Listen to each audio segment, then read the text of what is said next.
تو اللہ کو خشیت اور خوف اتنا پسند ہے، فرمایا وَلِمَنْ خَافَ مَقَامَ رَبِّهِ جَنَّتَانِ، جو رب کے سامنے کھڑا ہونے سے ڈر گیا، حساب کتاب سے ڈر گیا، اس کے لیے 2 جنتیں۔ اور بخاری اور مسلم میں تو باقاعدہ ایک روایت ہے، صحیح اور مستند حدیث ہے، آپ نے ارشاد فرمایا کہ بنی اسرائیل میں ایک بوڑھا شخص تھا،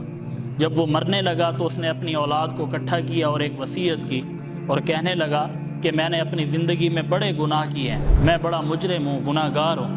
اب میں مرنے لگا ہوں تو مجھے ڈر ہے کہ مرنے کے بعد اگر اللہ تعالیٰ نے مجھے دوبارہ زندہ کر لیا اور میں اللہ کے حضور پیش ہو گیا تو اللہ مجھے اتنا عذاب دے گا، ایسا عذاب دے گا کہ مجھ سے پہلے کسی کو عذاب نہیں دیا ہوگا، لہٰذا میں اللہ کے عذاب سے ڈرتا ہوں، اور اس کے بچنے کی ایک یہی صورت ہو سکتی ہے کہ میرے مرنے کے بعد میری لاش کو آگ لگا دینا، پھر جو ہڈیاں بچے ہیں، جو راکھ بچے، اس کو اچھے طریقے سے پیس دینا، پھر اس کو سمندروں میں یا دریاؤں میں بہا دینا، باقیوں کو ایسے وادیوں میں یا جنگلوں میں بکھیر دینا کہ کہیں اللہ تعالیٰ مجھے دوبارہ زندہ نہ کر سکے۔ اس کی ایک اپنی سوچ تھی، ورنہ اللہ تعالیٰ کے لیے تو کوئی مشکل نہیں ہے، ان اللہ علی کل شیء قدیر۔ تو آپ حضور نے ارشاد فرمایا کہ اللہ نے تو اسے اٹھا لیا، کیونکہ اللہ تعالیٰ کے آگے تو بس کن کہنے کی دیر ہے اور وہ کام ہو جاتا ہے۔ وہ بندہ جب اللہ کے حضور پیش ہوا تو اللہ نے اس سے پوچھا ایسی وصیت تو نے کیوں کی؟ تو اس نے کہا کہ میں بڑا گناہ گار تھا، میں نے بڑے گناہ کیے اور مجھے ڈر تھا کہ اگر میں دوبارہ تیرے سامنے پیش ہوا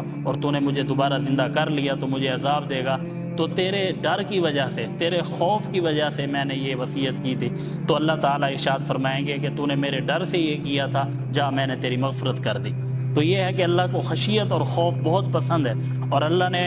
اس خشیت کے اوپر مغفرت کا وعدہ فرمایا۔